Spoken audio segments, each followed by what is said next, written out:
બનાસકાંઠા જિલ્લો અને બનાસકાંઠા જિલ્લાનું એક પરિવાર અને આ પરિવારમાં એક સદસ્યનું મોત થયું હતું અને આ પરિવારના સદસ્યનું મોત થતાં તેની જે અસ્થિ છે અસ્થિ સોમનાથના દરિયામાં વિસર્જન કરવા માટે જે પરિવાર હતો આ પરિવાર પોતાની જે અર્ટિકા ગાડી હતી અર્ટિકા ગાડી લઈ સોમનાથ જઈ રહ્યો હતો। જોકે સોમનાથ જાય તે પહેલા અકસ્માત થયો અને અકસ્માતમાં એક જ પરિવારના 5 થી 6 લોકોના મોત થયા અને 4 થી વધુ લોકો ગંભીર રીતે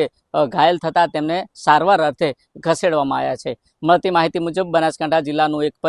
પરિવારના એક સદસ્યનું મોત થયું હતું અને આ મોત થતાની સાથે તેની જે અસ્થિ છે અસ્થિ સોમનાથના દરિયામાં વિસર્જન કરવા માટે પરિવાર પોતાની જે ગાડી હતી આ ગાડી લઈ પરિવારના સદસ્યો સાથે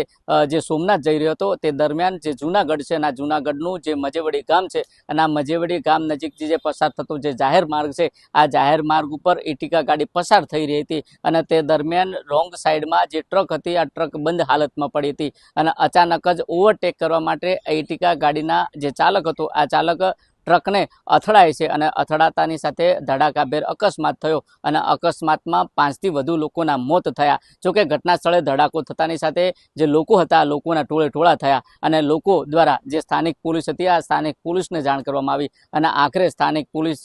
ગણતરીના સમયમાં ઘટના સ્થળે પહોંચી અને ઘટના સ્થળે પહોંચ્યા બાદ જે માહિતી હતી આ માહિતી મેળવી ત્યારે જે 5 લોકો હતા આ 5 લોકો અકસ્માતમાં ઘટના સ્થળે મોત થયા હતા અને 4 જેટલા જે હતા તે ગંભીર રીતે ઘવાયા હતા। જોકે તાત્કાલિક ધોરણે 108નો સંપર્ક કરી 108ના માધ્યમ થકી તેમને હોસ્પિટલ ખસેડવામાં આવ્યા અને આખરે પોલીસે આ સમગ્ર મામલાની તપાસ શરૂ કરી। મારું નામ અશફાકભાઈ કચરા। કઈ રીતે ઘટના બની હતી અને કેટલા લોકો ઈજાગ્રસ્ત છે અને કેટલા 9 થી 10 જણા ઈજાગ્રસ્ત છે અને ઘટના છે ને આપણે ટ્રક ત્યાં છે ને રોમ સાઈડમાં જીબી નો ટ્રક છે ને ગોડાઉન છે એટલે ત્યાં એમની જગ્યા ઉપર ઊભો હતો અને ઓવરટેક કરવામાં મારા હિસાબથી એક્સિડન્ટ થયું છે। આ લોકો ક્યાંથી આવતા હતા ક્યાં જતા? આ થરાળ ગામથી આવે છે અને મારા હિસાબથી 5 જણા એક્સપાયર થઈ ગયા છે અને 4-5 જણા એને એ લોકો સિરિયસ હાલત છે। એક છોકરો છે એને કાંઈ થયું નથી, કાનો કરીને છે।